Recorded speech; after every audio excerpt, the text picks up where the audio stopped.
Hello everyone. Today I want to show you some of my Battlestar Galactica Cylon Raider ships. Show you a few differences and maybe later try to paint up a couple of them to make them look better.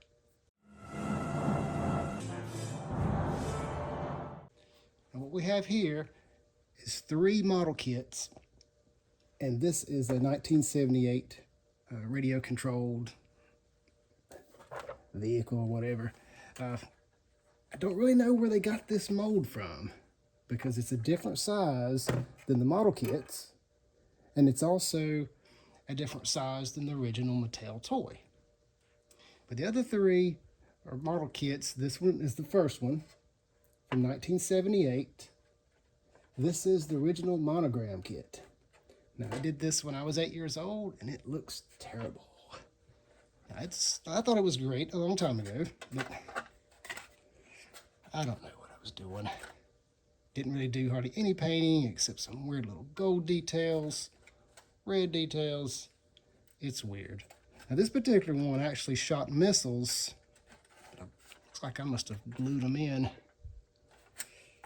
But anyway, there's that one and this terrible little stand. It's never been any good. Okay, then we have over here, this is the 1997 Revell model kit. Now this one, a friend of mine painted up, and it looks really, really good. In fact, what I want to do later is try to paint these to look as cool as this. Now, let's see. This one in particular, I actually still have the box for it. So that's the box that goes with that model kit. And over here is the 2007 30th anniversary one. Found this one somewhere. It's in rough shape, and I really want to paint this one because it just looks bad. Now there are several differences between these model kits, and one of the weirdest things is this one here from 2007. On the bottom, I don't know if you could see it there. It actually says Revell 1978. And I don't even know why that's there. That's impossible. So, if anyone knows, just tell me in the comments because I don't know why they did that. There's several minor little differences between these kits. This one here, the newest of the model kits, some of the biggest differences I noticed was they've added some little engine parts. Now, one of these is missing, but it's supposed to be clear inside here. I believe they said it was for adding some lighting kits or whatever. And it looks like this little tailpiece is different than here. Of course, these engines don't look that great either.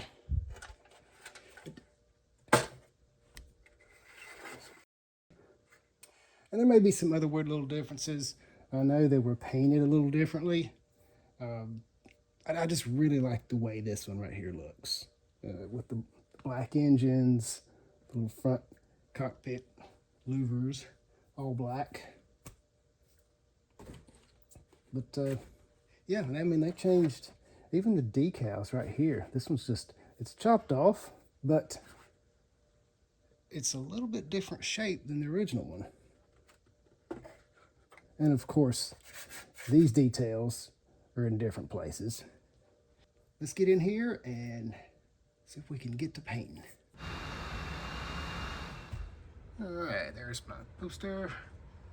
And I actually met Richard Hatch years ago. Got his signature. He's a really nice guy.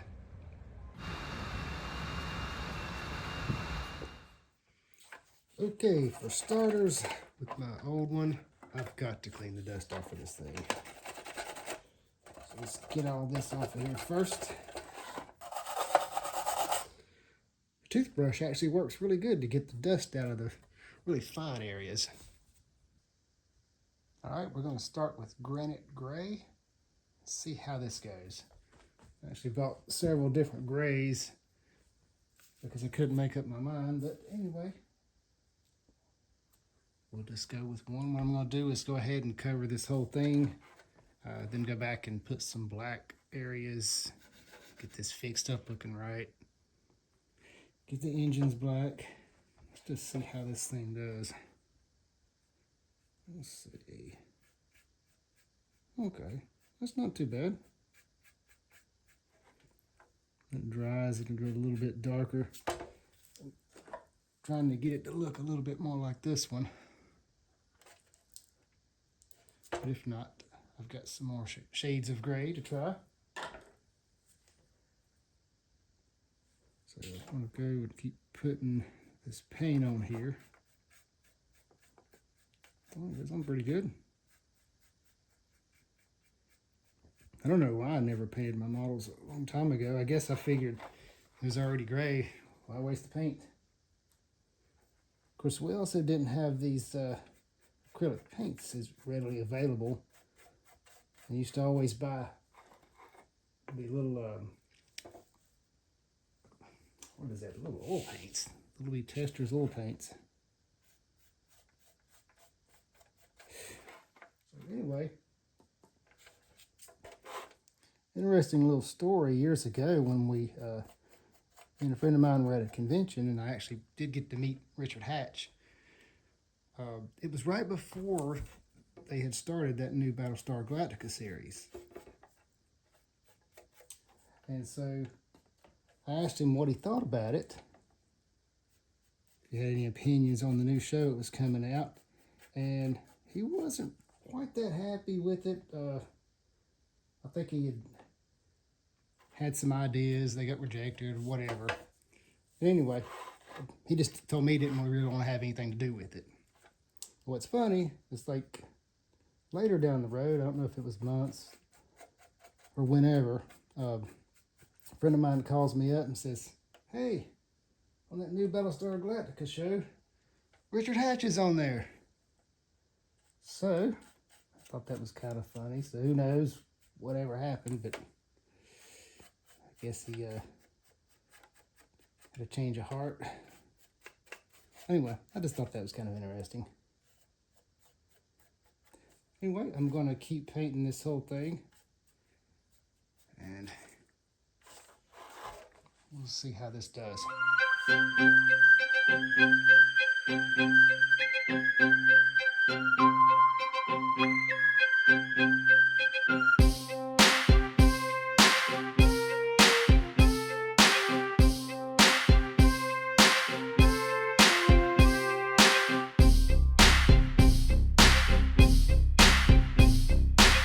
Hit the subscribe button. Hit the subscribe button.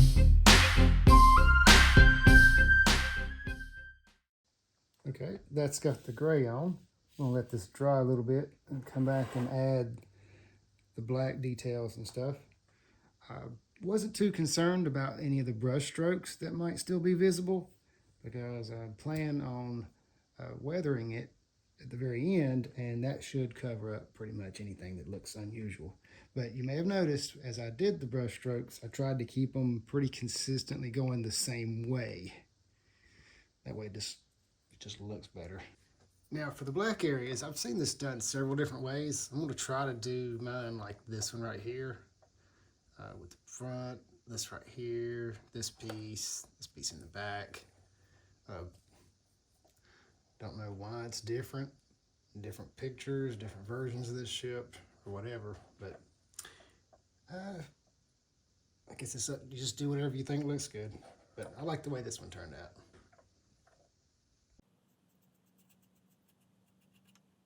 Now, if you were building this model from scratch, I would recommend painting the pieces before you put it together. But this is an old kit. Like I said, I built a long time ago, and I'm just trying to see if I can make it look better. But it's very difficult getting close without bumping into the different colors. I tell you, this part right here is not that easy. It's hard getting up under there. Whereas, like I said, if it had been painted before it was put together, this would be a whole lot easier. But it's coming along pretty good. I'm also seeing that this particular paint, being an acrylic, you need to kind of go over it a second time a lot of times because it'll just leaves a lot of brush strokes. Not too bad on the body of it. On the black, I just really want it to stay black. But anyway, once I get done with all this and we get it weathered, that should cover up any things that look not so great. Okay, that's about all the black. Looks like it's turned out pretty good. And we'll just let this dry for a little bit, and we'll come back and add the weathering detailing. Now to do the weathering. Of course, the trick here, as I've shown in some other videos I've done, is to use the acrylic black and water it down heavily. And let's put it on here. That's probably too much. I'm gonna get this on here, and I'm gonna use a paper towel. Try to get off the excess. This will take a little while to go over the whole thing, but you just kind of play with it till you get the results you like.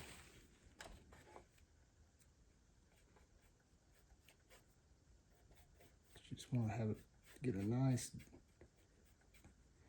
dirty look. Again, I'm going to try to keep the brush strokes going in the same direction from front to back.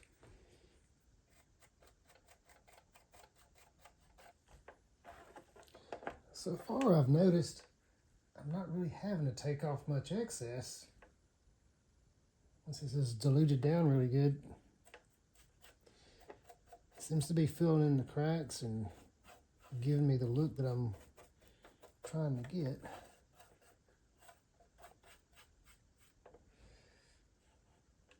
Anyway, just take your time. You can't really mess up. Just have fun with it. Now this really is my favorite part of the process. Makes the model go from looking pretty good to looking pretty great. At least I think so. Now if you wind up getting too much black on here, you can always add a little bit of water on top of it. So if you do, let's do something. If you put too much black on there like that, just hurry up and get you some water.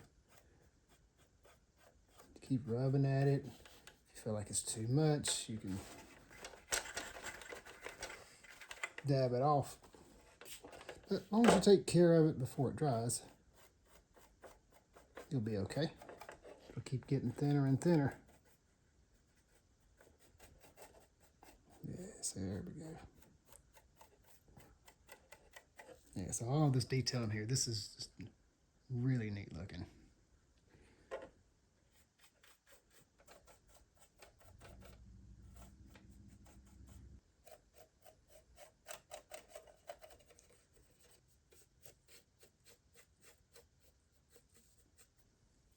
Okay, I believe that looks pretty good.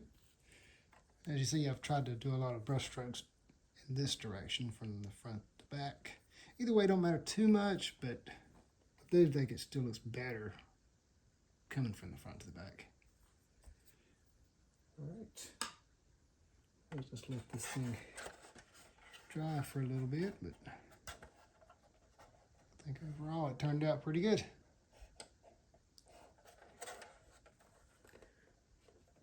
Next thing we're going to do is take this model here. I'm going to try to paint this black line and then give it the same wash weathering effect to make it look pretty cool. And I don't think this is going to be too easy, but I'll just try to get close.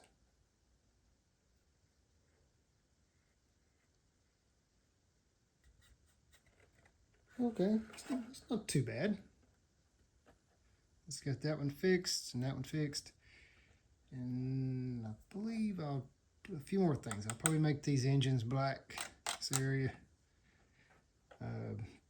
Other parts are different, but I think it'll be all right.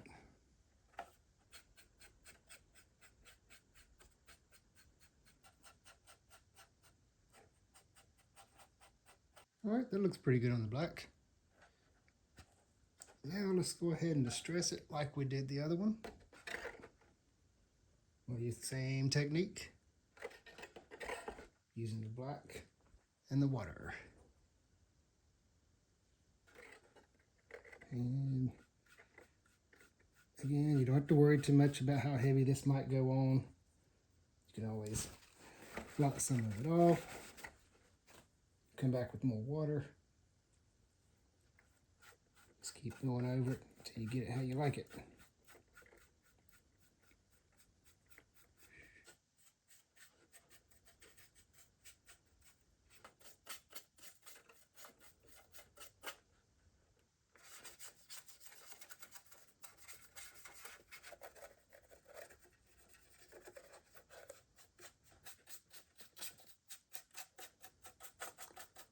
Okay, I believe that's about got it.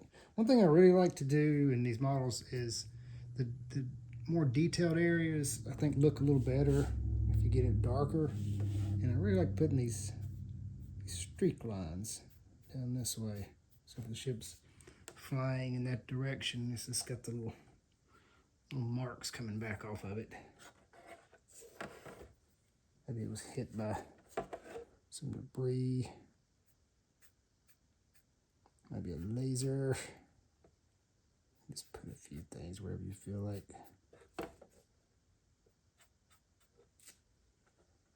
Just adds a little more character to it. All right. So there you go. There's the weathering on that model. Now I will say on this newer one, I really do like the way the stand's made. Stays in better, stays put, much better than the old style. Here's the completed models. The 1978 Monogram, the 1997 Revell, which my friend did and looks great like it is, and the 2007 30th anniversary by Revell also. If you enjoyed this video, be sure to like and hit that subscribe button, and we'll see you next time. Thanks for watching. Hit the subscribe button.